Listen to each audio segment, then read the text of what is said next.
Existe um paradoxo, o nome é paradoxo de Epicuro. Não sei se você já ouviu falar. Que diz que Deus não pode ser onipotente, onipresente e onibenevolente ao mesmo tempo. No caso, ele é. Porque se ele é onipotente, ele pode todas as coisas, por que ele deixa acontecer tudo o que está acontecendo? Se ele é onipresente, ele está em todos os lugares, ele é onibenevolente, ele é tudo de bom. Se ele sabe que tudo que acontece, tudo que vai acontecer, se ele está em todos os lugares, ele é tudo de bom, uma das três coisas ele não pode ser. Isso que o paradoxo diz. Porque, vamos aí, eu fiz até um vídeo desse no TikTok uma vez, vieram falar comigo, por exemplo, mas teve o pecado dos primórdios, citaram Adão e Eva e tudo mais. E aí é que entra mais ainda o paradoxo. E, por exemplo, tudo bem, teve o pecado primordial e dali o primeiro pecado humano e veio e tal. Mas se ele é onisciente de tudo, sabia que aquilo ia acontecer. Então, ou ele não é onipotente e não pôde impedir, ou ele não é onibenevolente, porque deixou acontecer, sacou? E aí gera uma parada de pra quem fica nessa, será que eu acredito? Será que eu não acredito? E aí fica nessa de ir ou não ir, sacou? Eu tenho pouca competência pra falar sobre isso, mas eu pensava exatamente assim. Eu era lógico, porque todo sofrimento pra explicar só vai tentar confrontar Deus quem tem algum sofrimento e não consegue explicar a dor que ele mesmo sente. E eu tinha tantas dores que eu falava, cadê a onipotência, onipresença? É isso. Quando Deus fala pra você amar ele, eu entendo. Ele quer que você se desprenda do desejo, que você viva na presença, e Deus está na presença. E você leve sua consciência. Acabou o sofrimento. Porque céu e inferno, ele tá dentro de você. Tu não vai pro inferno. Tu faz do céu o inferno e do inferno o céu. Por causa do teu nível de consciência e presença. Vou te dar um exemplo. Aqui a gente tá batendo um papo, tá? Não tem competência. Não tem competência. Eu não sou acadêmico, nada disso não. Mas eu vou trazer pro que eu entendo. Eu vi o meu segundo filho nascer. Tinha uma cortina verde, a cabeça dela aqui e os médicos. Eu entrei nervoso. E eu vi os médicos operando e tirando meu filho ao som de música e de muita risada. E aí eu olhando aquela cena, falei, caramba, que incrível. Esse era o clima do blindado.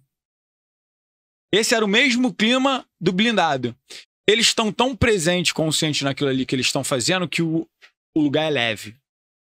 Sim.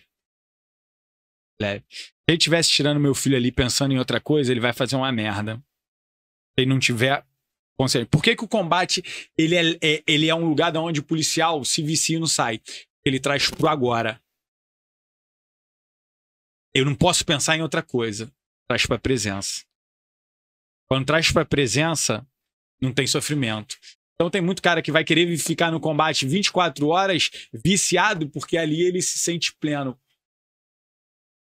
Tu não vê nem o tempo passar. Eu já fiquei 24 horas trocando tiro. Entrei 8 horas da manhã, saí no outro dia. Assim, é óbvio, né? Passou. Mas parece que é rápido. Eu entendo, mas não tenho competência para falar sobre isso. Quando Deus diz para você amar, é porque ele quer te trazer para a presença. Te tirar do desejo. E ele te ensina que o desejo te leva para o inferno. Tudo que tu quer, que tá fora de você, te leva pro inferno. Ele não diz que tu não pode ter. Só que tu precisa crescer para ser merecedor. crescer para ser merecedor. Ele não está falando que tu não pode ter uma mansão, que ter a mansão é coisa do demônio. Ele só está falando que se tu fizer qualquer coisa para ter a mansão, tu vai pro inferno. Qual é o inferno? Às vezes tu vai entrar num esqueminha. Às vezes tu vai aceitar uma propininha. Às vezes tu vai aceitar a coisa do demônio que tu deseja.